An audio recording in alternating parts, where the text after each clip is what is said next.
You ever see a woman show up at your gate looking like she's about to foreclose on your whole life, clipboard in one hand, smile sharp as a razor in the other? That's how it started for me. She thought she could walk onto my land, size me up, and have me sign my life over before lunchtime. What she didn't realize, what none of them realized, was that you can't run a mountain man off with a piece of paper and a polyester suit. She wanted a war.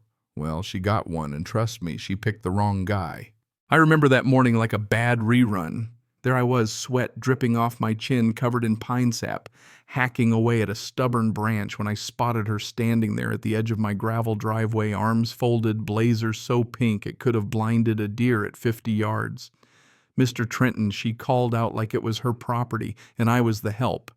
I wiped my hands on my jeans, squared my shoulders, and just stared at her. "That's me," she introduced herself. Karen Woodham, president of the Silver Pines HOA, fresh out of some suburban boot camp where they teach you how to weaponize small talk. I braced myself. You know the type, never really chatting, just circling like a shark with a smile. She started in with the compliments, all sweet on the surface, but her eyes scanning my land like she was appraising it for her portfolio. My hotel, Lakeshore Vista, she said it was the pride of the community. Then she lowered the boom. "We'd like you to join the Silver Pines HOA, submit to oversight, maybe share a little percentage of those bookings for the good of the community, of course. And hey, we'll even pave your road." I let that hang in the air just long enough for the wind to cut through. "You have no jurisdiction here," I told her, plain as day. She chuckled, actually had the guts to laugh at me, telling me it wasn't about lines on a map, it was about collaboration. Collaboration, my ass. "I bought this land, built every beam of that hotel with my own hands, earned every damn view my guests paid for." She said I was making things difficult. I told her I was keeping it simple. The standoff ended with her muttering about missed opportunities as she picked her way down the driveway, heels sinking in gravel, dignity dragging behind her. Now you'd think that'd be the end of it, right? Just another HOA busybody wandering a little too far from her kingdom, getting turned back at the border. But if you know HOAs, especially ones run by women named Karen, you know no is just the starting whistle. Next thing I know, the county's environmental folks roll up SUV government plates, the whole bit. Community complaint, they said wetland encroachment. I walked them down to the lake, let them poke, prod, and measure. 3 hours later, they left, found nothing. 3 days after that, it's building compliance, ADA violations, supposedly. Joke was on them. I'd sunk 30 grand into ramps and rails so disabled veterans could fish my lake. It was relentless. Then came the guests, except these weren't guests, they were plants. One guy books the best suite, leaves early, claiming the air smells like mildew. Then posts a 1-star Yelp review complete with staged photos. Suddenly, my Facebook page is overrun with 1-star reviews from ghost accounts. No photos, no friends, all spewing the same garbage about dangerous guests and unsafe conditions. Health inspectors show up twice in 2 weeks. My staff is stressed, guests start canceling. You know that feeling when the woods go quiet before a storm. That's what it felt like. I tried to explain it, cops, lawyers, anybody who'd listen, but all I got was shrugs. Can't prove malicious intent. Sure, maybe, but luck doesn't attack in formation. People do. It was my assistant manager, Kelly, who found the pattern. Every time we posted a lake photo on Instagram, a new batch of troll comments would pop up. Is this legal? This hotel poisoning the fish? Digging deeper. She found the same local HOA account sharing posts that tagged Lakeshore Vista. One read, "We've warned them. If the hotel won't cooperate, the community will take steps." If that's not a threat, I don't know what is. I needed help. That's when I called Evan, old friend, ex-cybersecurity, could sniff out a digital rat in a haystack. Told him what was happening. He ran the numbers, found out I was being brigaded, coordinated reviews, fake accounts, copy-paste language. We set up HOA Watch, a simple AI bot, at first tracking patterns, cross-referencing posts.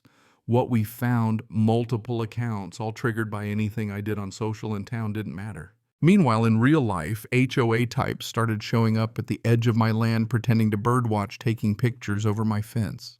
I hid a camera in the pines, caught 3 of them at night, poking around my east trail. That's when my lawyer called. Jake, did you authorize an easement claim? Turns out Karen and her board had filed a petition claiming a public right-of-way across my property. Tried to use an old trail that'd been closed since '87. Good thing I'd kept the deed and survey papers from the last owner proving the county decommissioned it.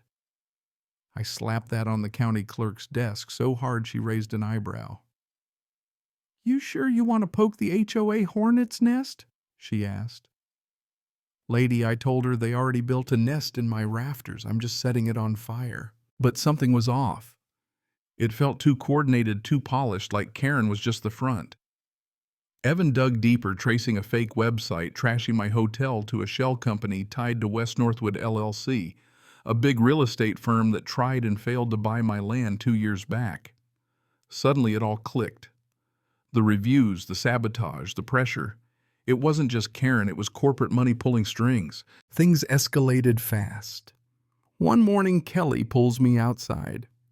4 people in fake HOA environmental enforcement jackets shining UV lights at my soil, poking at my drainage culvert. "You're trespassing," I told them. They smirked, pretended they'd made an honest mistake. I walked them off my land with the sheriff on speed dial. Karen showed up later, feigning innocence. I told her next time it wouldn't be so easy. That night, Evan called fake accounts, now spreading rumors about lake contamination. They weren't just trying to ruin me. They were trying to poison the entire region's reputation so they could scoop it up cheap. Then things got nasty. My water line was destroyed, mangled, not just broken. A guest stepped on glass scattered across the parking lot, deliberate, no question. An anonymous threat showed up under a cabin door. "Get out before someone gets hurt." Camera footage caught a hooded figure near my pipes. Big male boots. Evan traced the digital trail to Karen's husband, Doug, a guy with a military background and a history of getting his hands dirty. I took it all: videos, screenshots, threats, and filed a formal criminal complaint. This time the sheriff took it seriously, especially after a guest got hurt. Doug got picked up for trespassing and sabotage. Karen, meanwhile, tried to spin the whole thing, painting herself as some misunderstood community hero. But Evan's AI kept digging. Turns out HOA dues had funded private legal bills, shell companies, and the very sites harassing my business. We had emails, Karen telling a law firm, "If pressure doesn't force a sale, we'll escalate. Have Northwood draft Plan B." We had video from their Zoom calls, her own voice plotting inspections, fines, social pressure until I'd sell out. "Angela, my attorney found an obscure state law never repealed that said HOAs formed after a business couldn't regulate it, period, especially on land outside their boundaries. We hit them with everything: cease and desist, defamation, harassment, and a complaint with the state licensing board. The sheriff upgraded Doug's charges. Angela filed to freeze the HOA's assets. Then came court. Judge Driscoll, Vietnam vet, didn't have time for nonsense. Angela laid out the timeline: harassment, fake inspections, social media campaigns, all backed by the law. Evan took the stand, showed how the digital attacks traced right back to HOA board members and West Northwood. Then the bombshell, Karen's own voice on a recording plotting to keep the pressure on until Northwood gets what they want. The judge didn't hesitate. He awarded me $3.8 million in damages, froze the HOA's assets, banned them from any future enforcement, and recommended criminal charges for Karen and Doug: conspiracy, fraud, sabotage. Karen got 15 years. Doug pled out 7 years, no parole for 3. The HOA was put under receivership, their enforcement powers stripped, and their motto: "Get this change from preserving our community to serving our residents." Cute. Now Lakeshore Vista is legend bookings. Doubled. Folks drive up just to see the hotel that beat the HOA.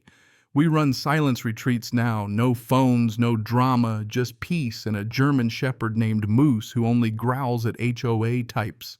I get letters from all over, people sharing their own HOA horror stories.